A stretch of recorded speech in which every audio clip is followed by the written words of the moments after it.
సిద్దిపేట జిల్లా హుస్నాబాద్ నియోజకవర్గ కోహెడ మండల కేంద్రంలో కాంగ్రెస్ పార్టీ కార్యాలయాన్ని మంత్రి పొన్నం ప్రభాకర్ ప్రారంభించారు. అనంతరం ఏర్పాటు చేసిన సమావేశంలో మాట్లాడుతూ ఎన్నికల ముందు ప్రజలకు ఇచ్చిన హామీలను నెరవేరుస్తున్నామని పేర్కొన్నారు. హుస్నాబాద్ నియోజకవర్గాన్ని రాష్ట్రంలో గౌరవం పెంచేలా చేస్తున్నట్టు తెలిపారు.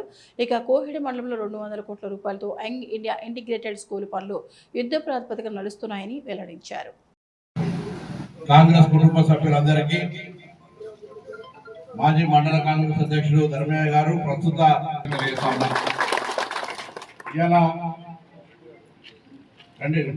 ఉదయాన్నే మరి అమ్మవారి ఆశీర్వచనం బసాపురంలో తీసుకొని ఏరువాక పౌర్ణమి మరి నాగలి తీసి మనం ఈరోజు సాలు వట్టి కొంత విత్తనం వేసుకొని మనం ఒక శుభసూచకంగా వ్యవసాయం బాగుండాలి, ఆ భగవంతుని ఆశీర్వచనంతో ప్రార్థన చేసుకున్నాను.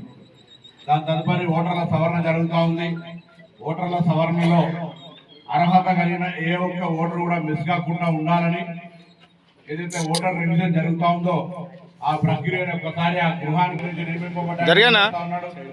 కాబట్టి వాళ్ళందరినీ కూడా చేస్తా ఉన్న అర్హత కలిగినటువంటి ఒక్క ఓటర్ కూడా ఈ ప్రజాస్వామ్యంలో మిస్ కాకుండా చూసేటువంటి బాధ్యత ప్రజాస్వామిక కాంగ్రెస్ పార్టీపై ఉందనేటువంటి మాట మనం చేస్తా ఉన్నాం. అదేవిధంగా ఈ మండలంలో దాదాపు 200 కోట్ల రూపాయలతో ఇంటిగ్రేటెడ్ కాలేజ్ స్కూల్ నడుస్తూ ఉంది. అద్భుతంగా నేను పాత్రికేయులు ఒకసారి పోయి చూడండి ఏ విధంగా డెవలప్మెంట్.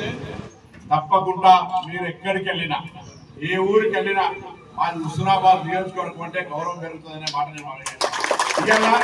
తప్పకుండా మీరు ఎక్కడికైనా పోయి మా హుస్నాబాద్ అంటే మీకు ఆ మర్యాద దొరికేటట్టుగా మరి ఆ గౌరవాన్ని నాకున్నటువంటి శ్రమ ద్వారా అందించే ప్రయత్నం చేస్తా ఉన్నా.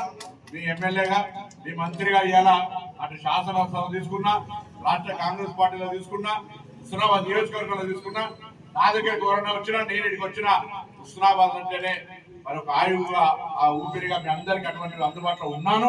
భవిష్యత్తులో కూడా ఆ విధంగా పనిచేస్తాము. ఈరోజు అన్ని 8 మంది కొత్త మండల కాంగ్రెస్ టౌన్ కాంగ్రెస్ అయినారు. వెంటనే గ్రామ శాఖ అధ్యక్షులను అందరూ లోకల్ సమన్వయంతో పునర్వ్యవస్థీకరించుకొని పార్టీ నిర్మాణం అనేటువంటిది చాలా కష్టపడి ఆనాడు ఎవరు నిజంగా ధర్మయ్య గారు చెప్పినట్టుగా ఎవరు స్పందించేటువంటి పరిస్థితి లేదు. నేను మాజీ పార్లమెంట్ సభ్యుడిగా అనేక సందర్భాల్లో అది గౌరవ ఇష్యూ కావచ్చు, ఇంకా తదితర విషయాల మీద అనేక సందర్భాల్లో జిల్లా స్థాయిలో రాష్ట్ర స్థాయిలో పోరాటం చేసినాం, పాదయాత్ర చేసినాం. కాంగ్రెస్ పార్టీకి విద్యార్థి దశ నుంచి కష్టపడుకుంటూ వచ్చినాం. కాబట్టి ఇవాళ కాంగ్రెస్ ప్రభుత్వంలో ఈ నియోజకవర్గం అగ్రగామిగా నిలబడాలని అనేక పనులు చేస్తా ఉన్నాం.